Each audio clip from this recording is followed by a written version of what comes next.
Kung motor na pampasada ang hanap mo, baka magustuhan mo itong TMX Alpha 125. Sa ngayon, ito ay may promo na less 3,000 at meron ding kasamang tricycle kit. Welcome sa aking munting channel at ngayon ay pag-uusapan natin itong isa sa pinakamurang motor ni Honda. Noong ma-phase out ang TMX 155 ay ito na ang pumalit sa kanyang pwesto. At dahil sa tagal na nito sa Philippine market, napakarami ng available na piyesa nito sa mga motor shop at maging sa mga online shop. Kaya hindi ka mangangamba kung ikaw man ay masiraan ng motor. Kung minsan ito ay ginagawang base bike doon sa mga gumagawa ng project na motor kagaya ng mga cafe racers. Madalas mo rin itong makikita na may kolong-kolong o di naman kaya ay tricycle.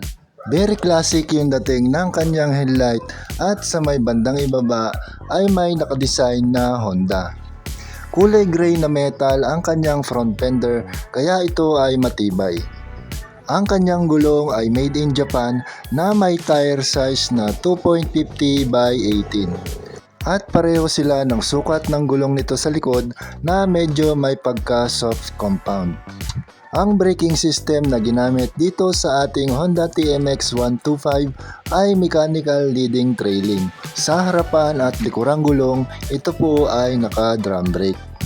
Ang kanyang wheel type ay naka-spoke at kagaya nga ng sabi ko kanina, ang sukat nito ay size 18. Marami ang nagsasabi na mahirap daw hanapan ng replacement na gulong kapag ka size 18. Kaya naman ang ginagawa nila ay pinapalitan nila ng size na 17 yung kanyang gulong. Mayroon lang tayong sticker na Honda logo na kulay white dito sa gilid ng ating tangke. At ang kanyang fuel tank capacity ay umaabot ng hanggang 8.6 liters. Ang kanyang fuel system ay decarburador. Ang motor na ito ay meron pa ring mechanical key na laging merong spare key kung ikaw ay mag-a-avail ng cash or installment nitong TMX Alpha 125.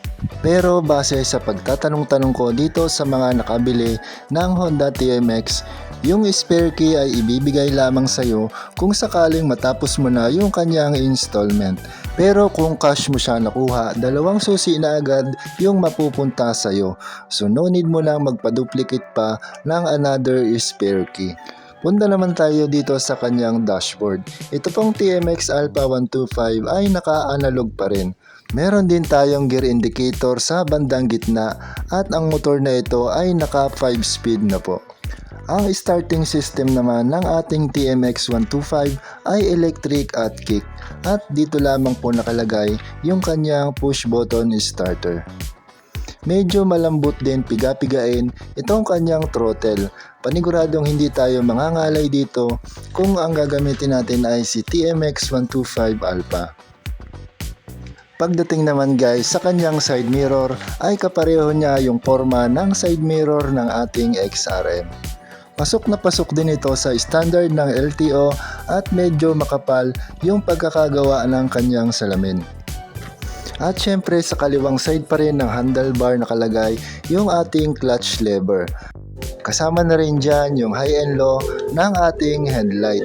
Sa may bandang gitna naman nakalagay yung left and right ng ating signal light. At sa may bandang ilalim nakalagay yung button ng ating horn. Medyo malambot din pisain yung ating clutch lever. Alam nyo kasi guys, kapag ganitong nakamanual yung motor, mas may advantage pisain yung ganitong may malalambot na clutch lever dahil kapag traffic ay hindi ka agad mangangalay ang iyong daliri sa pagpisa ng ating clutch lever.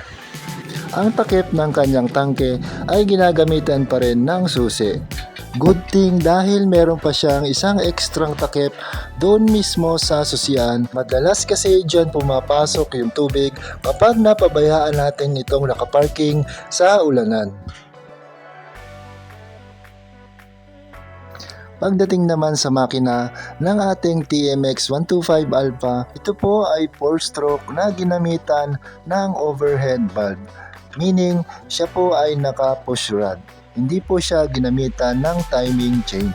At sadyang i-design ang kanyang makina para sa mga mabibigat na kargada. Ngayon guys, kung ikaw ay papipiliin ng ganitong business type na motorcycle, ano ang pipiliin mo? Yung naka-push rod o yung naka-timing chain?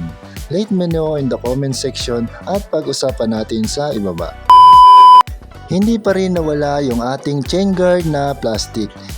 Malaking tulong ito para hindi agad masira yung ating kadena. Meron din itong foot peg para sa ating OBR na merong nakabalot na rubber para mabawasan na rin yung sobrang vibration sa paa ng ating angkas. Size 38 yung ating sprocket sa likurang gulong at dahil meron tayong kasamang tricycle kit ay may free ito na isa pang sprocket at isang pares ng shock absorber sa likuran. Para kung sakaling kakabitan mo ito ng sidecar ay ready na ang ating Honda TMX Alpha.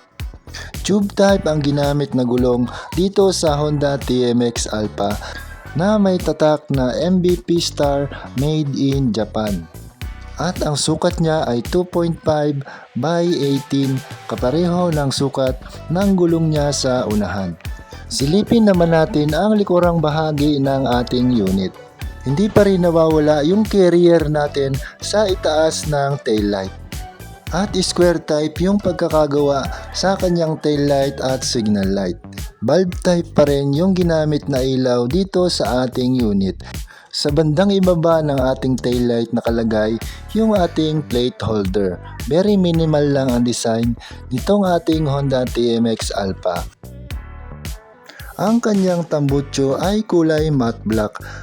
At merong kulay silver na muffler guard para hindi naman basta-basta mapapaso yung ating angkas. Kagaya ng ating braking system sa unahang gulong, ang likurang gulong ay gumagamit din ng mechanical leading trailing o drum brake. Ang seat height ng motor na ito ay umaabot lamang ng 759 mm at ang kanyang ground clearance ay 156 mm. Magaang din imaneho ang motor na ito dahil siya ay tumitimbang lamang ng 113 kg. Meron tayong 3-color variant dito sa ating TMX Alpha 125. Meron tayong kulay gray, kulay red at kulay black.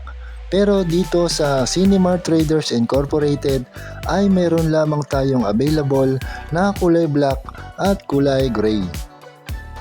Kaya kung naghahanap ka ng TMX Alpha 125 at pasado sa iyo ang specs ng motor nito at kayang-kaya mo rin ang presyo, ay pumunta ka na dito sa Honda Cinemart Traders Incorporated Allen Branch para maka-avail ka nitong kulay black at nitong kulay gray. At bago natin makalimutan, meron din palang lock ang kanyang manibela dito sa may bandang ilalim ng kanyang T-post.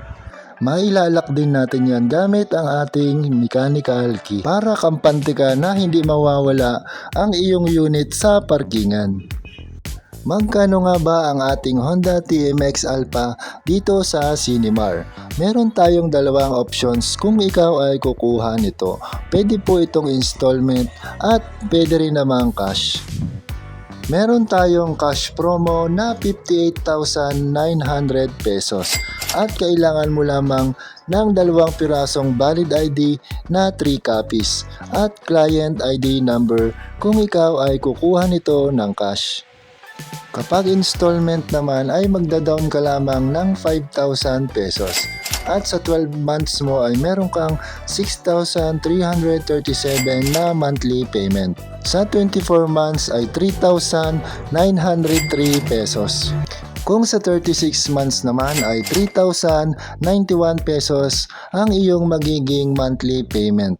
At syempre, meron tayong 300 pesos na rebate kung ikaw ay palaging updated sa pagbabayad ng monthly. Libre na rin po ang ating 3 years registration sa LTO at meron din tayong free na helmet, 100 pesos worth of gasoline at syempre yung ating TPL insurance.